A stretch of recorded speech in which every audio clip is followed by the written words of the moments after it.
So in this video we're going to talk about Adobe Spark page.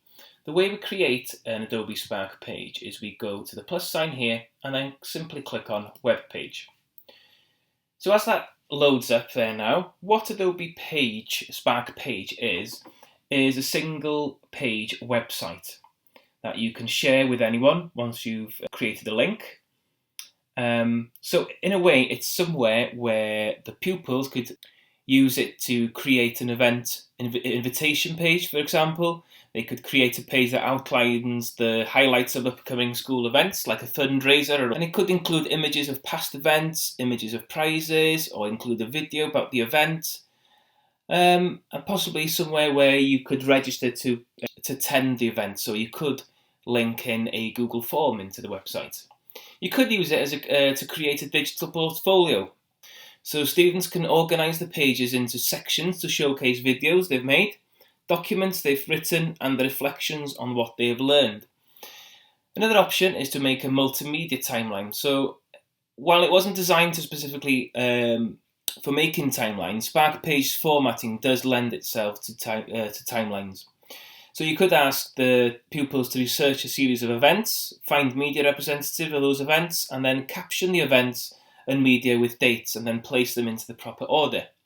Another option would be to write an image-based story. So the pupils could write a story about themselves by using pictures they've taken placed into Adobe Spark page. So you could ask them to choose 5 pictures and write a story that connects the images.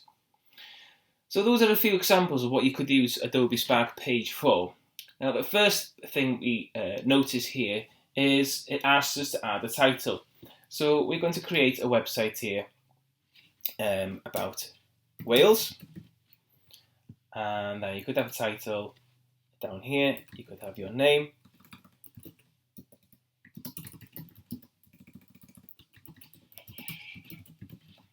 here we are, and then that's it. So straight away it looks pretty boring, a grey background with some white writing, so we need to make that look a bit better. So it kind of helps us down here that it prompts us to add a photo. So we click on that photo. We now have got options of uploading a photo. So if you're doing this on an iPad or a tablet, you could take a photo using that device and then upload it, or you could go and look for it within your device. Other options is find free photos. That's built into Adobe Spark, or you've got these 5 options down here.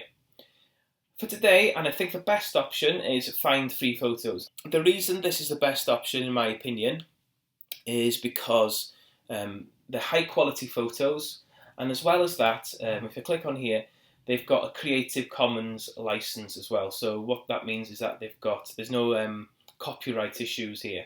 All these are free to use and free to publish. So the first thing I'm going to do is search in here for any images to do with Wales. So you've got a list of pictures here in Wales, so I'll choose, I'm going to choose this one here, quite like this one here. So straight away it's starting to look a bit better. Just wait for that to load properly and you'll see how the quality of the picture, that's it. Because it's a single page website, the only thing we can do really is scroll down. So as we scroll down there, we can now see all these options pop up. So now you're starting to build the one-page website. So you could have photos there, or text, you could have a button, video, photo grid, glide show, or you could have a split layout. So you could go into this split layout now, so I'm going to choose that. I'm going to add an image into here now. So again, it's remembered that I'm searching for Wales, but I'm going to look for something else. I'm going to look for Cardiff, as is the capital city.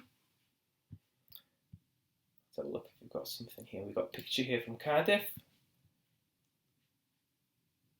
So I'm going to picture one side, and then on the other side, you can choose if you want another photo, or you could have a text, button, or a video. So I'm going to have text, Cardiff. I'm going to put, before that, I'm going to put capital city, Cardiff. There we are. And then as you can see here, we've got possibilities to add something there or underneath.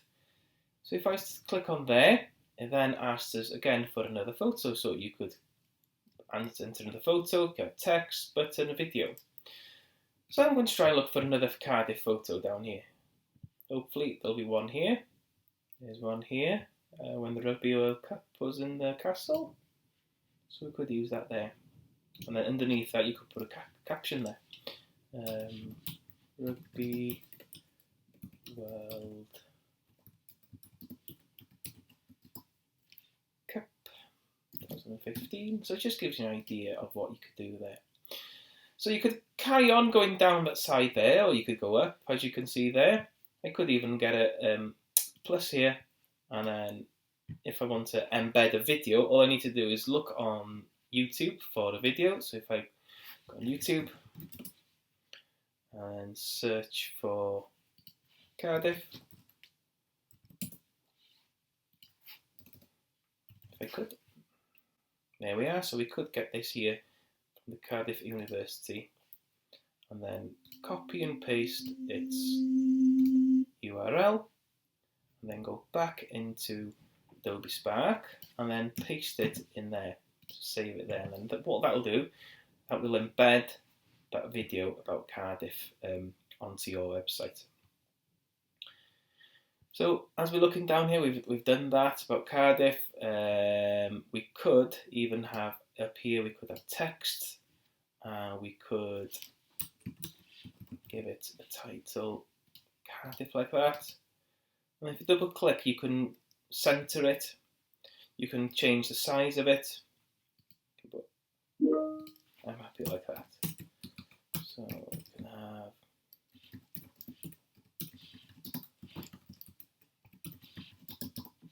capital city Cardiff, a bit of information about Cardiff. Then the further down we go, we could have a section, say, on Snowdonia. So down here we're going to have, again, Snowdonia, and then again, I'm going to change that and bring it into the centre. And underneath then I'm going to have a photo grid. So this time I'm going to have lots of photos about Snowdonia.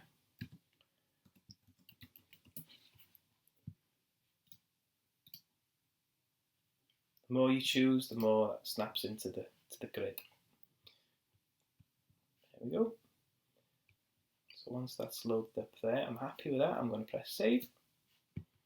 So now if we go through here, we go through, this is where you land, and then as you scroll down, capital city Cardiff, and then a video there, and then we've got Snowdonia, and a few images.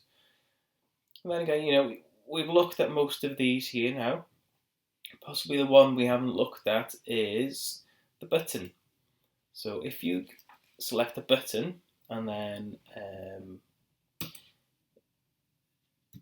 if we give it a title of Snowdonia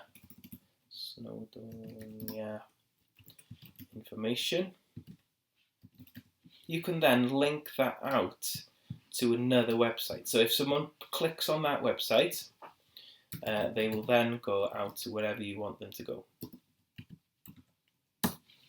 Yes, visit snowdonia.info. So for more information there, if I go to the top here and then use the copy function there and copy that back into our website, paste it there and press save. Now that button will automatically load up Visit Snowdonia website.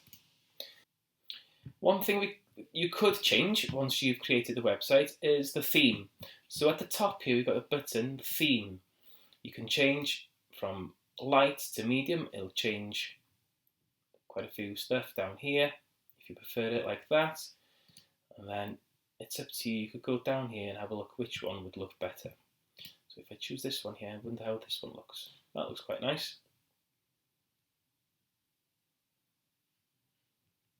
Let me try one more. I'll try the Bruce, as it's red like Wales. Yeah, quite like that one. Further down you go, you know, you've got all different stuff here, looking at just a little bit different. Yeah, and that's there like that. So that's Adobe Spark Page and what you could do with Adobe Spark Page within a matter of minutes. So up here now you can take a look at how it looks. So if you press preview, this is how it looks for everyone else. So it's just loading up now. Here it is. So if anyone gets a link to this website, this is what they're able to see. But as they go down, they can see this, and if they click on this, they'll be able to view that video that you've inserted there. If you go scroll down, you can see the photo grid, and then this is the button here. So if you press the button, it'll take you straight to that other website. So I'll just go back into here now and go out of preview mode. We'll then have a look at sharing. So up here it puts the share button, and if you click on publish and share the link, it gives you a few options to choose. So you could give it a category. You can change the author. Oh, no, you can't change the author. But you can change the credits, so you could put your own credits in there.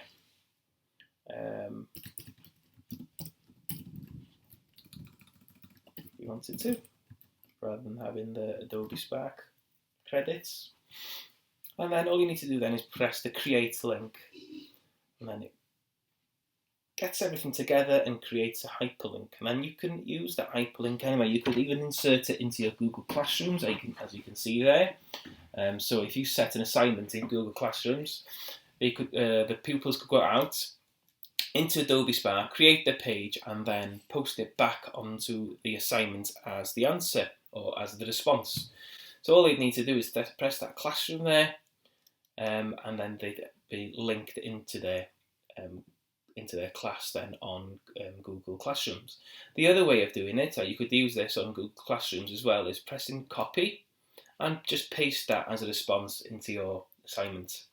Or you could paste that into whatever you want. So whatever, if you wanted to send it in an email, or if you wanted to include it on Seesaw, or any kind of platform like that where you want people to see it, you just drop it in there, and then once they've clicked on the link, they'll see the website that you created.